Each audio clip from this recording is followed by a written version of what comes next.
Quero que você abra sua Bíblia comigo, lá em Ezequiel, no capítulo 37.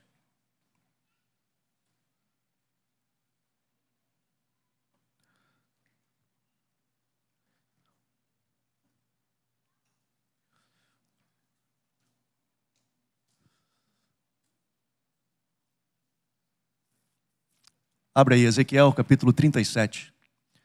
Vamos orar. Papai, eu te peço, Senhor, sobre a Tua palavra nessa noite, que Teu Espírito venha sobre nós. Fala conosco. Ministra-nos nessa noite, eu te peço em nome de Jesus. Nós precisamos de Ti. Em nome de Jesus, Pai. Amém? Deixa aberto aí Ezequiel 37. Eu quero falar hoje com você sobre crises de fé. Não sei se vai ser esse o título, eu sou ruim para dar nome de pregação, mas o fato é que se você nunca passou uma crise de fé, eu preciso dar uma notícia para você. Provavelmente você passará. E não é que eu estou querendo amaldiçoar você, mas a maioria de nós talvez já deve ter passado por crises de fé. Se é que não está passando no momento por uma crise de fé. E se porventura você nunca passou, ou não está passando, provavelmente você um dia passará. E eu quero contribuir de alguma forma com o que a Bíblia diz acerca disso, do que a Bíblia fala sobre isso. Porque muitas das vezes as pessoas dizem assim: eu acredito que o dia que eu for uma pessoa cheia de fé, eu não vou ter dúvida. Lê do engano. Nós continuaremos com dúvida, porque dúvida não é o antônimo da fé. Assim como coragem não é o antônimo do medo, porque o corajoso não é que ele não tem medo, é que ele segue avançando mesmo diante do medo. Aquele que tem fé não significa que ele não duvida de nada, ele significa que ele continua avançando, mesmo tendo incertezas, mesmo tendo dúvidas. Mas existe uma confiança no coração dele maior para continuar avançando, para continuar seguindo, mesmo não vendo resultados, mesmo não vendo respostas, mesmo ele não vendo a luz no fim do túnel, ele continua caminhando porque ele continua confiando. Ele não sabe como é que vai ser amanhã, ele não sabe como é que vai acontecer, ele não sabe nada. Ele tem um monte de dúvida no coração, assim como eu e você temos. Nós temos dúvidas, nós convivemos com dúvidas, mas nós seguimos avançando. O problema é quando essas dúvidas nos paralisam. Quando nós estamos em uma crise de fé, aonde aquela dúvida que nós sempre tivemos, ela se torna maior, ela cresce, ela se agiganta, ela se potencializa na nossa vida e nós por alguma razão paramos, assim como o medo nos para, a dúvida nos para. E é com você que eu quero conversar hoje, é sobre isso que eu quero conversar hoje. O texto de Ezequiel, antes de eu lê-lo, deixa eu contextualizar quem é o Ezequiel. Cara, ele é um grande profeta, ele é considerado um dos profetas maiores, pelo tamanho de texto que ele escreve. Mas ele era um cara que Deus o chama e ele entrega a sua vida a Deus.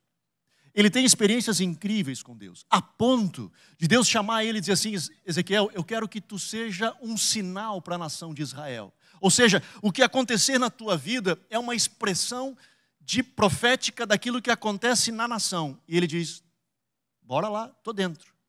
Lá pelo capítulo 20 e poucos, Deus chama ele e diz assim: Ezequiel, olha só, eu vou levar a tua esposa, ela vai morrer, e você não vai chorar, porque eu não quero que você chore, porque isso será um sinal a Israel. Israel precisa ver que ele está sofrendo e não está pranteando, ele não está se dando conta. E Ezequiel diz: à tarde a esposa morre, e Ezequiel não chora, porque ele era um cara que tinha experiências com Deus nesse nível, e ele seguia fiel. Chega no capítulo 37, e Deus dá a ele uma experiência. E ele leva Ezequiel em uma visão ao chamado Vale de Ossos Secos. E a palavra começa assim: veio sobre mim a mão do Senhor, e ele me levou no Espírito do Senhor, e me pôs no meio de um vale que estava cheio de ossos. Note que Deus pega Ezequiel em espírito, numa visão, e leva ele, coloca ele no meio de um vale de ossos. E ele está parado ali, tentando entender o que Deus queria fazer com ele. Ele está olhando ao redor. E aí Deus pega ele pela mão, e olha o que Deus faz com ele. Ele me fez andar ao redor deles, e eu vi que eram muito numerosos sobre a face do vale, e estavam sequíssimos. Deus pega Ezequiel pela mão e diz, vem cá, eu quero te mostrar um negócio. E ele vai caminhando pelo vale, um monte de ossos espalhados. E ele vai caminhando pelos ossos. E ele nota que aquele vale estava cheio de ossos.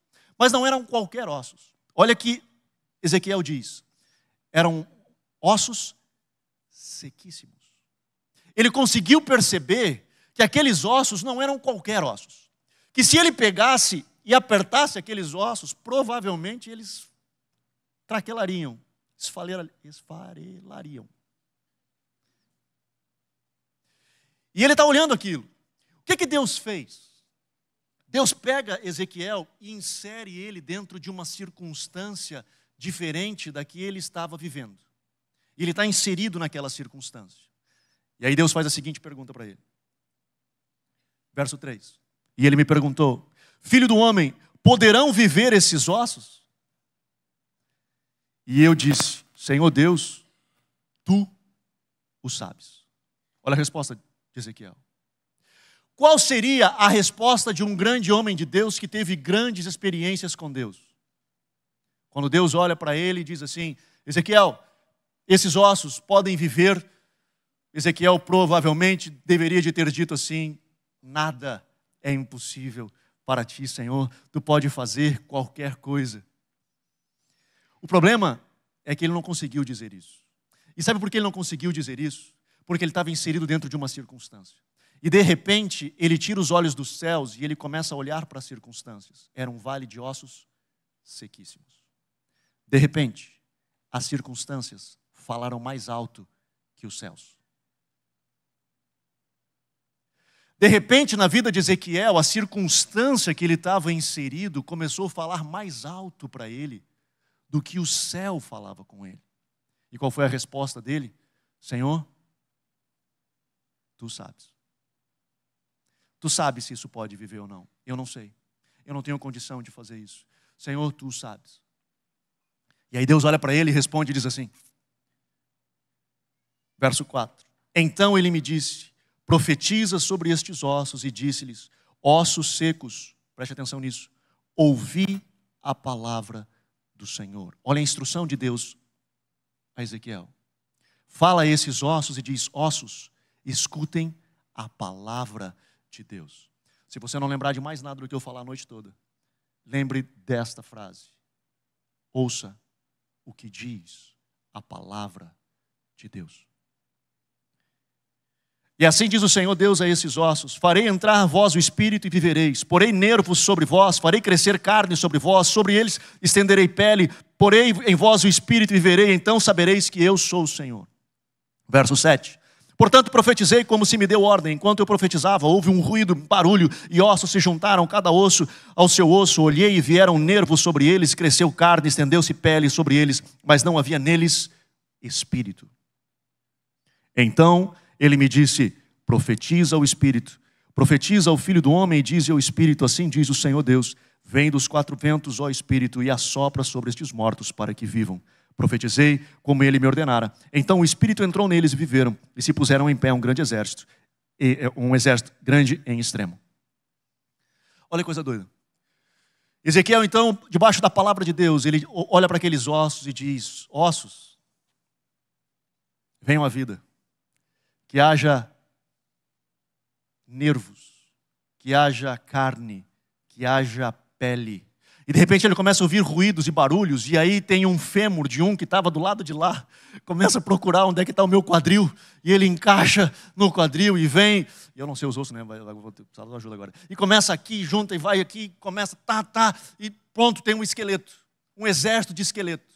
E de repente começa a crescer nervos e começa a crescer carne, é uma visão. Começa a crescer carne, começa a crescer pele, e Ezequiel para olhando aquilo. Meu irmão, imagina você tendo essa experiência com Deus. Ele travou. Sabe quando dá tela azul? Ele ficou assim, cara. E ele ficou olhando aquilo, um exército diante dele. Só que tinha um problema. Não tinha o espírito, não tinha fôlego de vida. Mas ele ficou parado olhando aquilo, aquele exército. E Deus diz assim, o Ezequiel, profetiza fôlego de vida. Porque se Ezequiel ficasse maravilhado com o início do milagre, provavelmente aquele exército, dias depois, ou meses depois, voltaria a se tornar um vale de ossos secos. Ele estava diante de um exército de Walking Dead, assim, que precisavam o fôlego de vida de Deus. E aí então Deus diz para ele assim: Ezequiel, acorda, continua profetizando, não para de profetizar, continua profetizando e diz: vento que vem dos quatro cantos sopra sobre estes ossos para que vivam. E a vida do Senhor vem e se torna um exército numeroso. Ezequiel tem uma experiência com Deus a partir de crer na sua palavra, de confiar na sua palavra. Diante de uma crise de fé, ele aprendeu uma lição. Eu posso não crer nada, mas existe a palavra de Deus. A palavra que vem dos céus, eu me agarro nela e eu firmo nela. Eu vou ver no final um exército vivo caminhando ao meu lado. Na Bíblia nós temos vários homens de Deus que passaram por crises de fé. Tem um que nós gostamos muito, o Robson tem uma pregação até sobre ele específico, que é o tal do João Batista. Esse é um cara que, assim como Ezequiel, foi separado.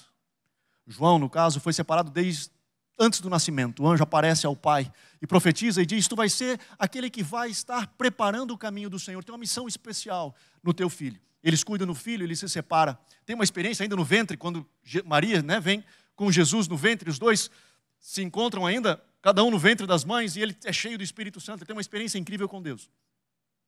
Ele nasce e se prepara para ser o arauto de Jesus. E ele vai, malucaço, ele vai para o deserto, comendo gafanhoto, mel silvestre, vestindo com roupa estranha, pele de camelo, umas coisas doidas, e ele fica lá. E quando ele aparece batizando e falando: arrependei-vos, numa mensagem dura, preparando o caminho do Senhor. E ele dizia: voz do que clama no deserto, preparai o caminho do Senhor. E ele prepara o caminho de Jesus. E ele, quando está batizando a galera lá no Jordão, vários vinham para ser batizado por ele. Ele falava de arrependimento duro, forte, preparando o caminho para Jesus. Ele diz: olha, eu vos batizo com água, mas vem um que vai vos batizar com o Espírito Santo e com fogo. Ele tinha certeza da missão a qual ele foi chamado. Ele sabia o porquê ele nasceu. Era claro para ele. Ele dedicou uma vida inteira para aquela missão. Aparece Jesus. E quando Jesus aparece, ele não tem dúvida alguma, ele diz: eis o Cordeiro de Deus, que tira o pecado do mundo. A ele seguir. Ele era claro. Aquilo era muito nítido na vida de João. João tinha os seus discípulos, Jesus começou a ter os seus. De repente alguém chega para João e diz assim: ô João, a igreja de Jesus está crescendo mais que a tua. Jesus está tendo um sucesso maior lá do que o teu. A resposta de João foi: importa que ele cresça e que eu diminua. Porque ele tinha clareza do que ele estava fazendo. Era nítido aos seus olhos a missão a qual ele nasceu. Ele chega e confronta uma mulher, Herodias, que estava vivendo em adultério com Herodes. E ele enfia o dedo na cara dela e diz assim: tu está em pecado, tu está errada.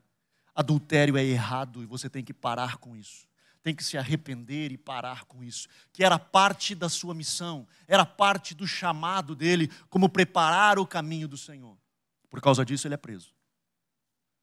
Ele estando preso, em Mateus capítulo 11, a Bíblia diz, e é assim que o evangelista descreve, narra essa história, ele diz assim: e João, ouvindo os feitos de Jesus. Olha isso é importante. João, ouvindo os feitos de Jesus, ele envia 2 dos seus discípulos para fazer uma pergunta: tu és o Messias, que haveria de vir, ou devemos de esperar outro? O que aconteceu com toda aquela certeza que ele tinha? O que aconteceu com aquela convicção que ele se preparou durante 30 anos, cara, levando? E quando a primeira vez que ele vê Jesus, ele tem convicção clara que ele é o Cordeiro de Deus que tira o pecado do mundo. Por que agora ele envia 2 discípulos para fazer uma pergunta: és tu o Messias? Por uma razão: as circunstâncias começaram a falar mais alto do que o céu.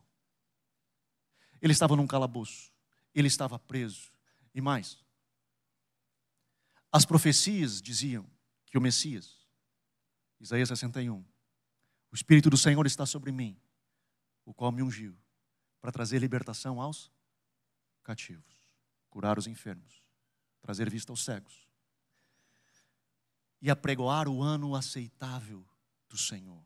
Tirar aquele que tem tristeza e colocar um óleo de alegria, aquele que está com vestes de cinzas, ter vestes de louvor. Essa é a profecia daquele que é o Messias. Bom, se ele é o Messias, eu estou cativo, ele vai precisar vir e ver que essa palavra se cumpra na minha vida. Eu estou cativo, eu continuo preso. És tu o Messias? És tu o Messias?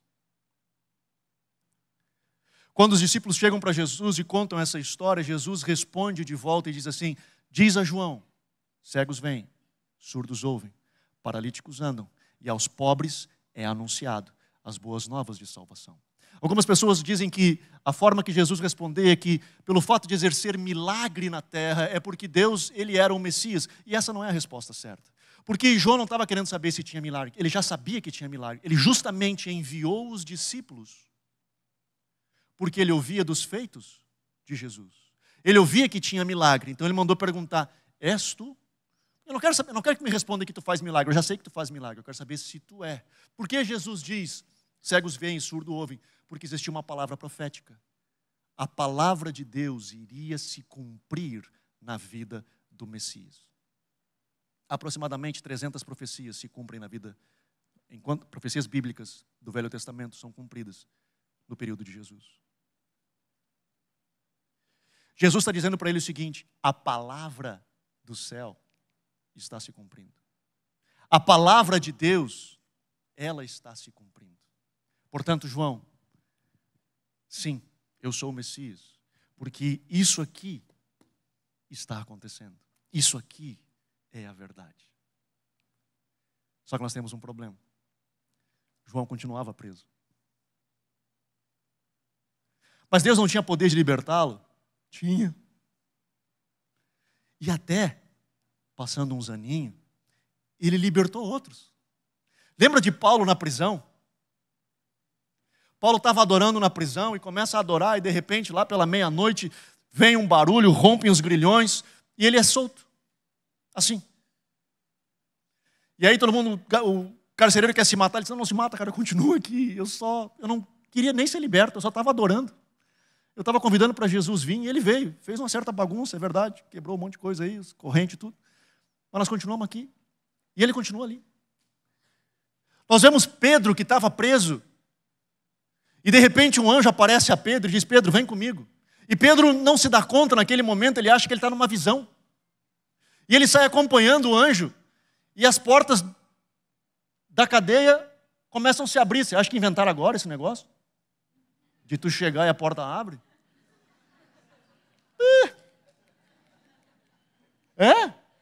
Chegou aqui, ele cruzou e foi abrindo, cara. E ele foi cruzando. E ele foi cruzando, e ele saiu, e ele foi só se dar conta que não era uma visão quando ele estava fora do cárcere. Ele olhou assim: rapaz, e não é que é mesmo? E ele vai para casa onde estavam os irmãos reunidos. Lembra dessa história? Eu espero que vocês lembrem dessa história. Está lá, está na Bíblia, confia em mim. Cara, ele chega na casa, ele bate na casa e o pessoal estava orando para que ele fosse liberto.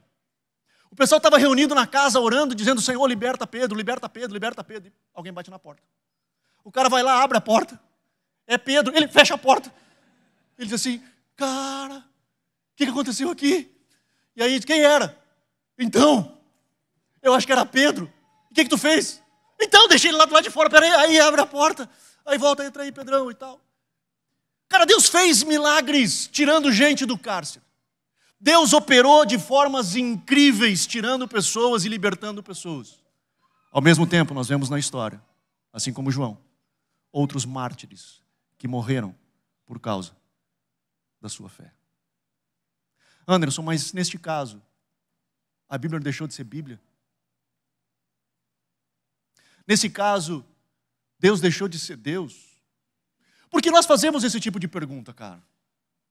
Porque quando as circunstâncias estão ao nosso redor e nós estamos imersos nessa circunstância, e as coisas elas não acontecem, normalmente nós perguntamos, Deus, cadê você? E segundo, por que você não é Deus? Eu não sei se vocês já tiveram esse tipo de experiência, mas algumas vezes na minha vida, eu cheguei para Deus e disse assim, Deus, olha só, nunca te pedi nada. Mas, se um dia tu pensou em mover algo sobre a minha vida, se eu puder te dar uma dica, essa era a hora. Se eu puder contribuir contigo e te dizer assim, olha só, se tu viesse agora na minha vida e liberasse tal coisa, olha que história legal que ia ser.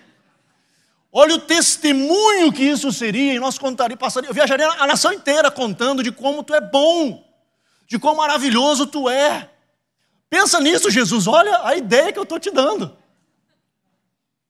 Quando a gente está com um parente enfermo, quando a gente está com um casamento arrebentando, quando a gente não sabe o que fazer com os nossos filhos, quando a nossa empresa aparentemente está indo para o buraco, cara, e a gente não consegue ver luz no fim do túnel, é natural que nós venhamos a levantar os olhos e dizer, Senhor, faz alguma coisa.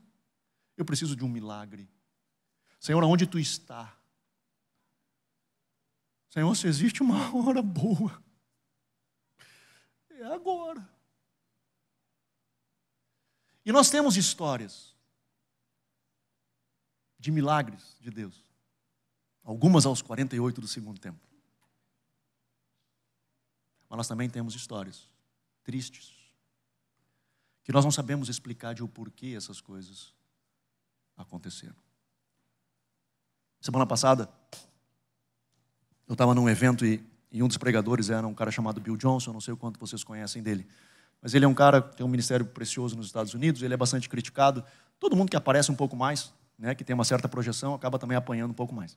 E ele, então, tem algumas situações, mas eu gosto pra caramba dele, do que ele fala, e eu acho que eu consigo entender aquilo que às vezes o povo tem dificuldade de entender, para mim, consigo relevar e seguir adiante. Mas ele, ao longo de todo o seu ministério, ele fala sobre o reino de Deus, e uma das coisas que ele fez, nós temos alguns livros dele em português, e talvez o primeiro que ele lançou em português foi Quando o Céu Invade a Terra. E basicamente nesse livro ele fala de que nós vivemos uma realidade aqui na Terra, onde o céu de fato precisa invadir a Terra. Porque ele diz assim, teologicamente, ele diz Jesus, ele era o verbo vivo. Ele é a verdade. Cristo, ele é a verdade. Ele é a própria palavra expressa aqui na terra. Ou seja, Jesus é a expressão da perfeita teologia. É Jesus. Então, se Jesus é a expressão da perfeita teologia e todos os enfermos que se achegaram a Jesus foram curados, nenhum voltou para casa sem ser curado. Alguns não foram curados na hora, como os 10 leprosos, mas indo pelo caminho foram curados. Todos aqueles que pediram a Jesus cura, eles foram curados. Ele diz, é vontade de Deus curar a todos, portanto Deus deseja curar a todos. Ele foi isso que ele pregou a vida inteira, e é o que ele acreditava. Não significa que ele experimentou a cura todas as vezes que ele orou, mas ele disse, é o alvo que eu persigo. Eu estou buscando isso, eu estou olhando nessa direção e quero ver essas coisas acontecerem. Pois bem, ano passado, sua esposa foi diagnosticada com... Foi antes já, mas ano passado ela lutou bastante com isso. Foi diagnosticada com câncer. E ele começa a clamar e a orar como qualquer um de nós faria.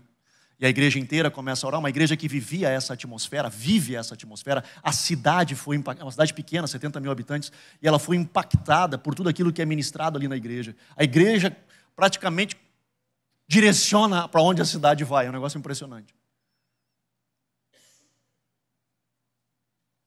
E em setembro do ano passado, mais ou menos, se eu não me engano, ela vem a falecer. Ela estava mal no hospital, eles compartilhando nas redes sociais, e ela vem a falecer. E quando ela falece, no próximo domingo, eu fui assistir a live do culto. Porque eu queria, não por curiosidade, eu queria realmente entender o coração desse homem. Eu queria saber como ele estava. E ele pega o microfone.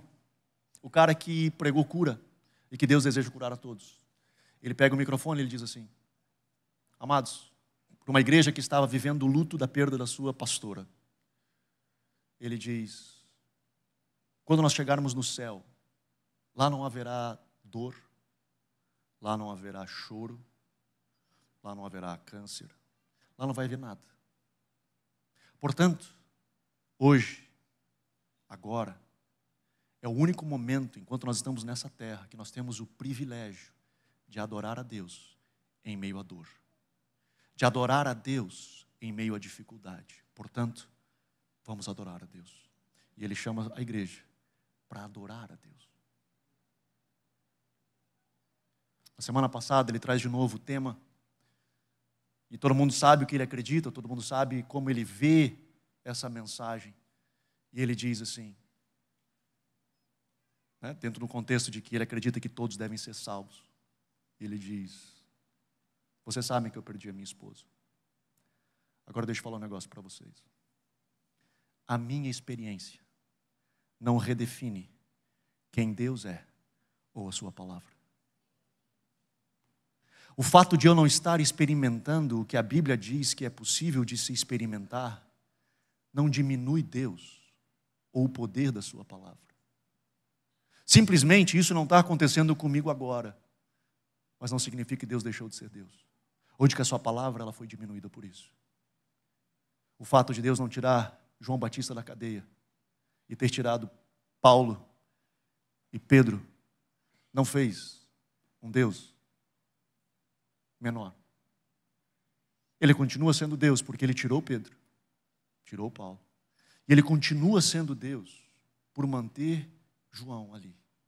Ainda que na nossa cabeça não faça sentido. Ainda que na nossa cabeça nós não consigamos compreender, e é aqui que nós fazemos uma distinção entre o ser humano e o ser divino. Aquele que é limitado e aquele que é ilimitado. E nunca um ser limitado vai conseguir compreender alguém que é ilimitado, não cabe dentro. Na verdade, o ser humano, no momento que Deus mais se aproximou do homem, que foi caminhar na terra, o homem decidiu matá-lo. E quando o homem mata, acreditando que matou Deus, e portanto Deus deixa de ser Deus, uma vez que ele pôde ser morto. Foi nesse momento, foi nessa hora, que o homem teve condições de ter acesso a Deus. Porque o Deus se fez carne, morreu por nós, para que eu e você pudéssemos ter acesso a Ele. Aquilo que a humanidade acreditava ter matado Deus, foi o que fez a condição de você ser conectado com Ele. João, cara, cria, e criou muito. E a resposta de Jesus para João foi, cara, a palavra está se cumprindo. Bom, então se a palavra está se cumprindo, eu vou crer. Como acaba a vida de João? Com a sua cabeça numa bandeja de prata. Escolha de uma menina tosca, seguindo a orientação da sua mãe, que vai dançar na frente de Herodes, e ele diz, me pede o que você quiser, e ela diz, eu quero a cabeça de João Batista. E eles cortam, decepam, e pegam essa bandeja e trazem na festa, celebrando a morte de João Batista. Assim encerra a vida de João Batista. Os seus discípulos vêm e buscam o seu corpo, sem cabeça, e enterram o seu corpo. Esses discípulos que ouviram o seu mestre agora sem cabeça falar, vem um, que eu não sou digno de desatar as sandálias. Ele vos batizará com o Espírito Santo e com fogo. O Cordeiro de Deus está aqui. O Salvador do mundo, o próprio Deus veio. E Ele veio para trazer libertação. Ele veio para transformar a nossa vida. Os discípulos que ouviram de João isso, agora estavam pegando o seu mestre, enterrando ele sem cabeça. Como você acha que esses caras se sentiram?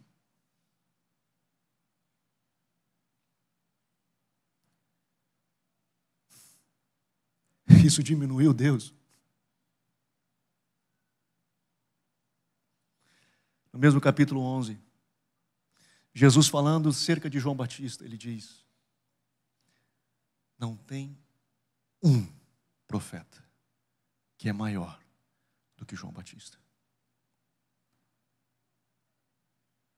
João viveu uma vida inteira para cumprir um propósito, preparar o caminho do Senhor. Ele cumpre o seu propósito. É recebido nas regiões celestiais, aonde ele ouve do próprio Deus, vinde bendito de meu Pai. E ele está sentado nas regiões celestiais. O que para nós talvez não explique uma resposta do céu, Porque nós temos uma tendência a fazer uma análise da vida a partir do que os nossos olhos veem, até onde os nossos olhos enxergam. E aí então nós fazemos, obviamente, a análise é o que nós temos, é o instrumento que nós temos. Mas a gente esquece que através da conversão, do dia que nós tivemos um encontro com Jesus e nascemos de novo, nós tivemos a habilidade espiritual de deixarmos a cegueira de lado. E que cegueira era essa que nós tínhamos? Era a cegueira de estarmos presos à condição de enxergarmos somente com os nossos olhos naturais. Quando nós conhecemos a Jesus e tivemos uma experiência com Ele, nós paramos de enxergar apenas com os nossos olhos naturais e conseguimos enxergar com o nosso coração. Conseguimos enxergar com os olhos da fé. E aquilo que os nossos olhos antes limitavam, aquela cegueira que nós éramos limitados, aquela realidade terrena de que Deus, se eu não estou bem, Tu não me ama. Deus, se Tu não mover na minha casa, Tu não me ama. Senhor, se Tu não curar essa pessoa, eu não falo mais contigo. Senhor, por que Tu não operou aquele negócio, aquela hora, aquele momento? Senhor, por que Tu está tão atrasado? E todas essas coisas que nós questionamos Deus. Porque Ele não faz na hora que eu quero, na hora que eu preciso, do jeito que eu quero, da forma que eu quero. Ele deixa de existir. Porque eu parei de tentar medir Deus pelo que Ele me entrega. Deus, Ele não é mais ou menos se eu estou mais ou menos abençoado. A minha experiência não redefine Deus, nem a sua palavra. Seja você alguém que está tendo a experiência de Ezequiel, e que você está clamando, e esse é o papel que nós temos que ter. Esse é o que nós precisamos fazer, mas Anderson, eu faço o que agora então? Deixa a vida me levar, que se exploda, aconteceu o que aconteceu, então assim, se eu estou mal, deixa acabar tudo, deixa explodir. Não é disso que eu estou falando, mano. O que eu estou dizendo é que nós temos que ter a postura de Ezequiel. Nós temos que parar e ouvir, Senhor, o que diz a Tua palavra, e é nosso papel crermos na palavra, porque é o que nos resta. Em uma crise de fé, quando as circunstâncias ao nosso redor começam a falar mais alto que nós, aonde nós olhamos e aquilo grita para nós, aquela enfermidade está gritando para nós, aquele parente que nós amamos que está num leito de morte, definhando, grita para nós, e nós não conseguimos mais nada, não fazer nada, nós só temos uma opção, que é nos agarrarmos na palavra do Senhor e dizer, assim diz o Senhor. E nós vamos até o fim. E nós vamos até o fim. E obviamente que esperamos que no final nós venhamos a ver um exército cheio do Espírito caminhando. Mas pode ser que a nossa cabeça venha parar uma bandeja de prata. Em qualquer uma dessas circunstâncias, Deus não deixou de ser Deus. Em qualquer uma dessas circunstâncias, Deus não deixou de ser grande Deus, nem deixou de ser bom. Deus não deixou de ser misericordioso. Deus não deixou de cuidar dos seus filhos. Obviamente que nós gostaríamos de ter um final mais para o Ezequiel. Gostaríamos de que as coisas acontecessem de uma outra forma. E faço votos e lhe abençoo. E é o que nós precisamos crer e ficar batendo nos céus. E é o nosso trabalho até o final. E eu gosto mais da história de Davi. Que ele fica batendo, chorando e batendo, e o filho morrendo, e ele chorando e batendo e clamando na porta do templo, e não se veste, não come, cinza, e chorando e batendo, até que morre. E aí as pessoas dizem para ele, dizem, olha, alguém tem que avisar que morreu. Eu disse, cara, eu não vou avisar, esse maluco está desse jeito, com o menino enfermo, a hora que eu falar para ele que morreu, se acabou. Porque ele já não aguenta mais, ele não come, ele nem se veste direito, está aí só jejuando e chorando, na porta do templo, clamando, quem é que vai morrer? E aí alguém tem coragem, chega lá e diz, Davi, deixa eu falar um negócio, o menino morreu. O menino que está clamando, morreu. Ele levanta, sacode o pó e segue a vida. E diz, vai. O que aconteceu? Antes eu tinha esperança. E eu tenho que bater. Cara, não aconteceu como eu esperava. Não aconteceu da minha forma. A minha mente infinita não está conseguindo entender um Deus infinito. A minha mente não está conseguindo entender. Eu clamei, eu pedi perdão, era consequência de pecado, ele pediu perdão do seu pecado, Senhor, que meu filho não sofra consequências disso, ele clamou, ele fez o que ele pôde. A mente dele não conseguiu compreender nessa hora, ele disse, Senhor, Tu sabes, eu confio em Ti, e eu sigo caminhando. Isso não vai mudar a minha fé e nem a minha confiança em Ti, não vai mudar a minha postura frente a Ti. Na minha cabeça podia ser diferente, mas é a cabeça de um ser limitado, tentando entender um Deus ilimitado. Aqui separam Deus dos homens. Amém? Eu quero orar nessa noite. Nós temos um tempo de oração. A galera do louvor, se quiser pular. Eu quero orar contigo. Eu quero orar, obviamente, por você, e essa é uma mensagem que nós podemos encaixar várias formas de orar e várias coisas que nós podemos orar sobre. Mas eu quero orar especificamente por duas coisas. A primeira delas, eu quero orar se porventura você está passando uma crise de fé. E quando eu digo isso, eu estou querendo dizer o seguinte: talvez na sua vida hoje, as circunstâncias, elas estão falando mais alto do que os céus.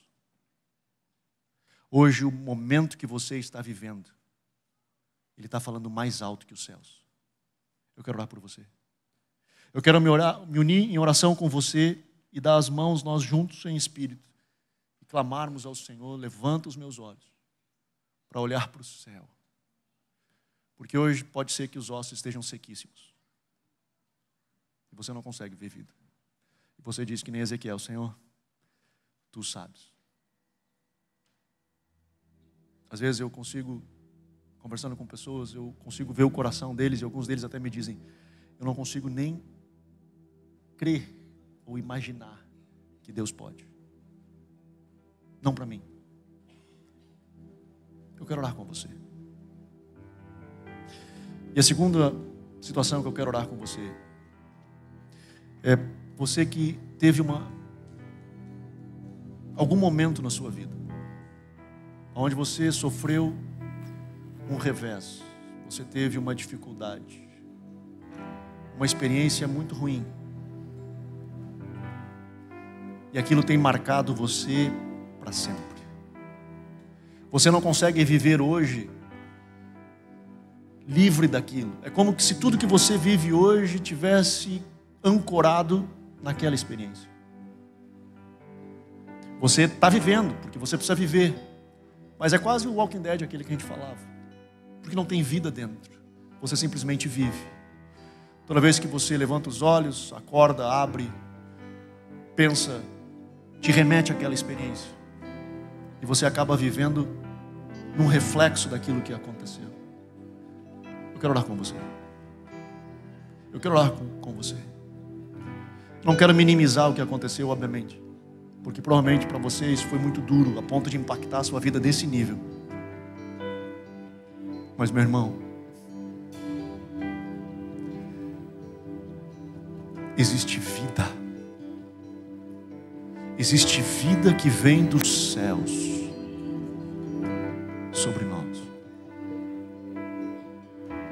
E de novo, talvez até hoje você não entende por que Deus não interviu naquele dia. E você fica se perguntando: Deus, por que você não interviu naquele dia?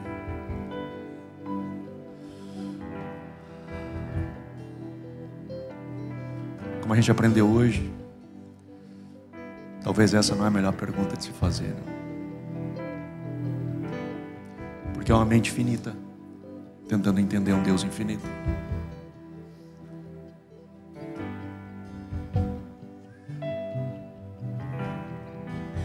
Fé é seguir avançando, mesmo diante das dificuldades. É seguir avançando, e essa é a beleza da maturidade cristã.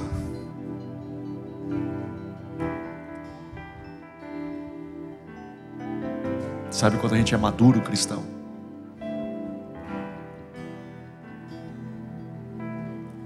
É quando essas adversidades, elas não tiram o nosso foco. A gente vai chorar, a gente vai apanhar, a gente vai sofrer, chorar de novo, fazer o processo do luto e seguir avançando. Meu irmão, olhe para mim.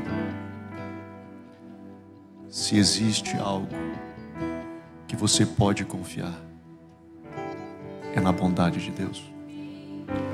Se existe algo que você pode colocar a sua vida, é na bondade de Deus. Deus é bom. Deus é bom.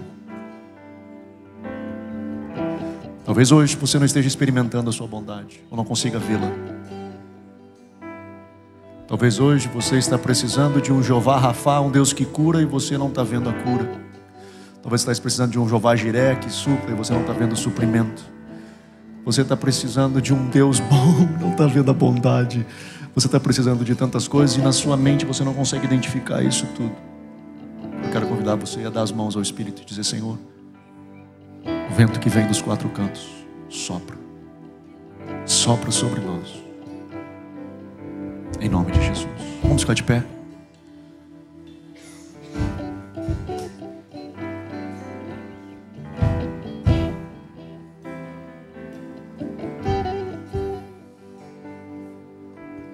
Eu quero orar com você. Lembra? Duas coisas. Se você está numa crise onde as circunstâncias estão falando mais alto com você do que o céu, eu quero orar contigo. E se você em algum momento da sua vida enfrentou uma dificuldade muito forte, isso te prendeu ali, você se sente que está ancorado naquele lugar, eu quero orar com você. Se você quiser, saia do seu lugar, vem aqui à frente. Nós temos uma equipe de líderes que vai estar orando também junto com você nessa hora. Amém? Então, se você quiser, você pode sair do seu lugar. Nós já vamos orar com você em casa também. Aleluia.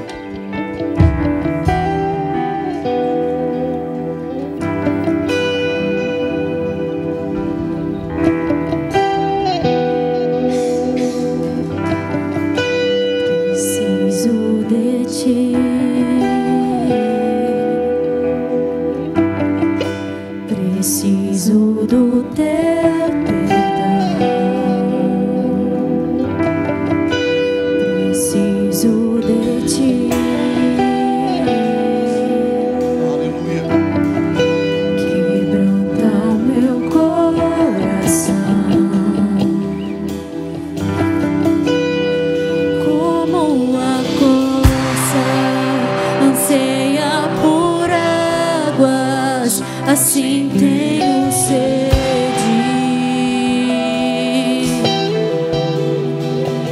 Como terra seca, assim é minha alma. Preciso de ti.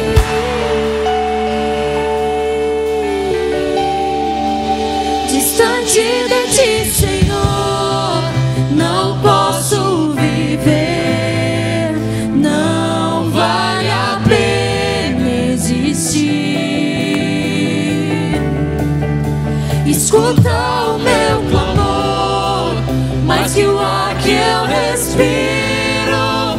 Preciso de ti.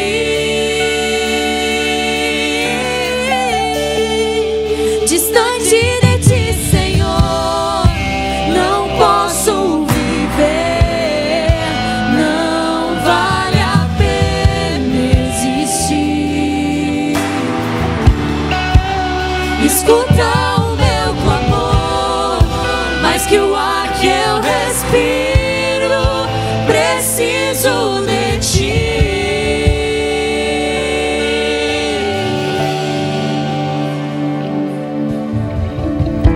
Papai, eu oro, Senhor, nessa noite.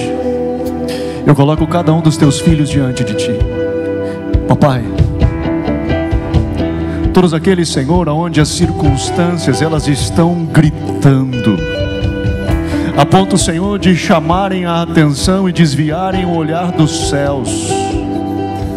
Papai, eu te peço em nome de Jesus, vem com a tua graça, vem com a tua graça, Senhor, e acolhe os teus filhos. Senhor, em nome de Jesus, nós queremos calar a voz das circunstâncias e clamar, Senhor, sobre Ti. Vem e fala conosco.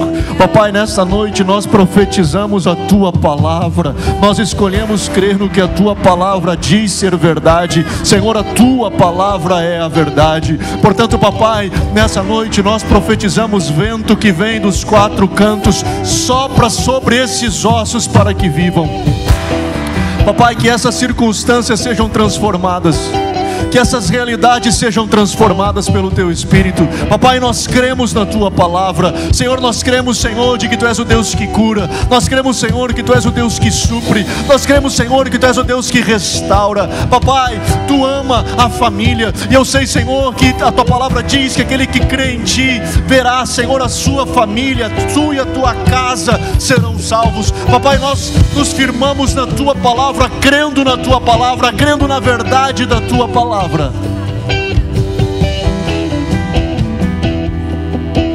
Crendo, Senhor, na Tua bondade, crendo, Senhor, no Teu amor para com cada um de nós.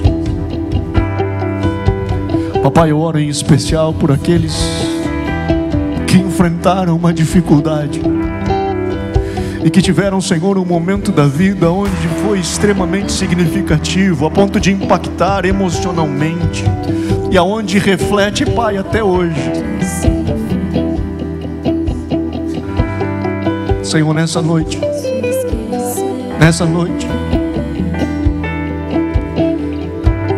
nós escolhemos deixar de lado pensamentos tipo: aonde Tu estava, Deus, quando isso aconteceu? Ou por que Tu não veio sobre a minha vida naquele momento? E nós escolhemos, Senhor, dizer: Papai, eu não Te entendo, mas eu confio em Ti. Eu não Te entendo, mas eu confio em Ti. Eu dou as mãos a Ti, eu dou as mãos a Ti. Eu confio, Senhor, na Tua bondade. Eu confio, Senhor, no Teu amor para comigo. Eu confio em Ti. E, Senhor, a minha mente finita não consegue compreender as ações de um Deus sobrenatural. Por isso, Senhor, eu confio em Ti. Eu confio em Ti. Eu confio, Senhor, na Tua percepção. Vem sobre cada um de nós. Papai, eu oro por aqueles que em casa estão.